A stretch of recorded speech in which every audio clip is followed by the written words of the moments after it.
సాయిబాబాను విమర్శిస్తున్న ఈ యూట్యూబర్లు వేదాలు చదివిన మహాపండితులా? కాదు. ఆ కాలంలో మరియు తరువాతి కాలంలో అత్యంత నిష్ఠాగరిష్ఠులైన సనాతన ధర్మరక్షకులు మహర్షులు సాయిబాబాను సాక్షాత్తు దైవంగా, సృష్టికే నాథుడిగా భావించారు.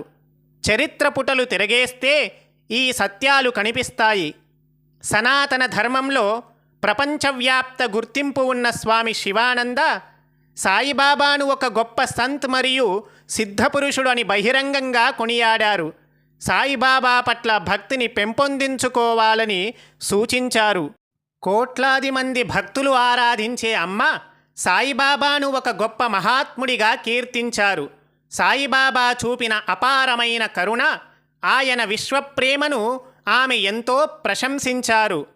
గొప్ప ఆధ్యాత్మిక గురువైన మెహర్ బాబా సాయిబాబాను తన కాలంలోని 5 సద్గురువులలో ఒకరిగా, సృష్టికి ఆధ్యాత్మిక అక్షంగా వర్ణించారు. సాయిబాబా దైవత్వాన్ని పొందినవారని, విశ్వం యొక్క ఆధ్యాత్మిక పరిణామాన్ని నియంత్రించేవారని స్పష్టం చేశారు.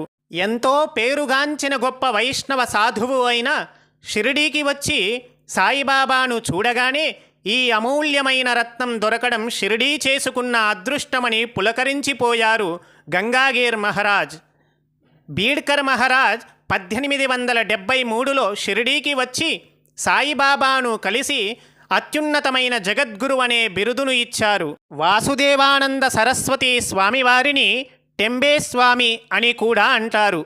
అత్యంత ఆచారవంతులైన బ్రాహ్మణ సన్యాసి మరియు దత్తాత్రేయ స్వరూపులు. ఆయన సాయిబాబాను తన సొంత సోదరుడిగా భావించి ఆయనకు భక్తితో కానుకలు పంపించారు. అక్కల్కోటలో నివసించే స్వామి సమర్థ సాక్షాత్తు దత్తస్వరూపులైన స్వామి సమర్థ తన అవతార సమాప్తి సమయంలో తన భక్తులను షిరిడీకి వెళ్ళమని ఆదేశించారు. కాబట్టి ఒకసారి ఆలోచించండి, సాయిబాబా కేవలం పరమతస్థుడు, హిందూ వ్యతిరేకి అయితే ఇంతటి నిష్ఠాగరిష్ఠులైన సనాతన ధర్మ గురువులు, వైష్ణవ సాధువులు ఆయనను ఎందుకు పూజించారు? జగద్గురువు, సిద్ధపురుషుడు అని ఎందుకు పిలిచారు?